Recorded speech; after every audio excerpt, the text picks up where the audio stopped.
พัดมาเมื่อลมหนาวพัดเยือนดอกไม้ใบไว้คลอนเฟือนยิ่งเตือนให้ใจเหงาดอยบ้านแดนแสนไกลใจรำพึงถึงเจ้าเหน็บหนาวแค่คราวคืนหนึ่งยังยากผ่านพ้นเมื่อหมอกขาวล่องลอยผ่านแดนดอยคล้อยไปลมเหนือล่องลงใต้หัวใจอย่าห่างหนบ้านบนดอยจะยอมหนาวหักสาวเหงาใจให้สู้ทนอย่าสับสนแม่ยิ่งอย่าทิ้งไกลหืออ้ายใจร้าวส่งแรงใจแลกใจหน่อยสาวต้านลมหนาวต้านใจให้คลายเหงา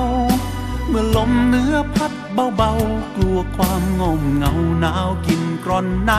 อ้ายส่งแรงใจแลกใจให้สาวต้านภัยเหงาเมื่อเฮา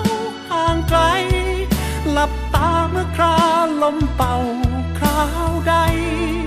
รู้ว่าใจของอ้ายห่วง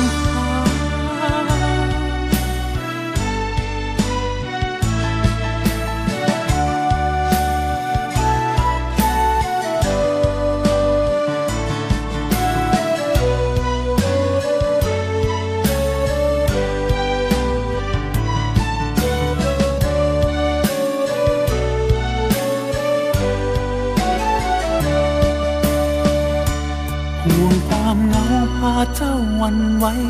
หนาวใจไว้อ่อนอี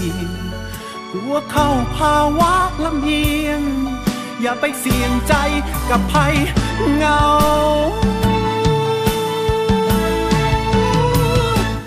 ส่งแรงใจแลกใจหน่อยสาว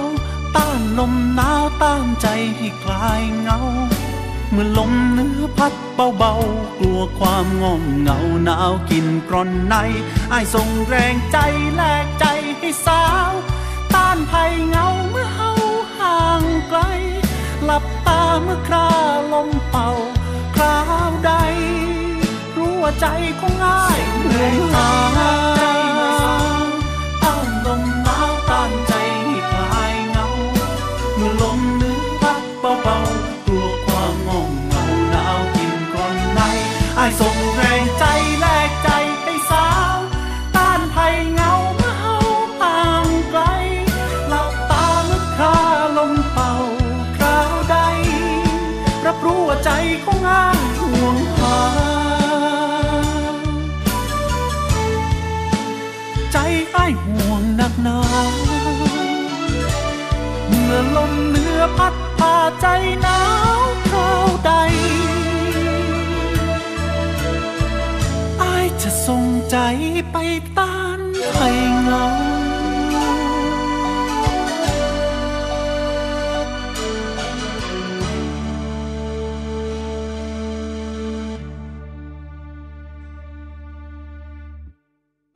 รู้ว่าใจของอ้ายเหนื่อยหา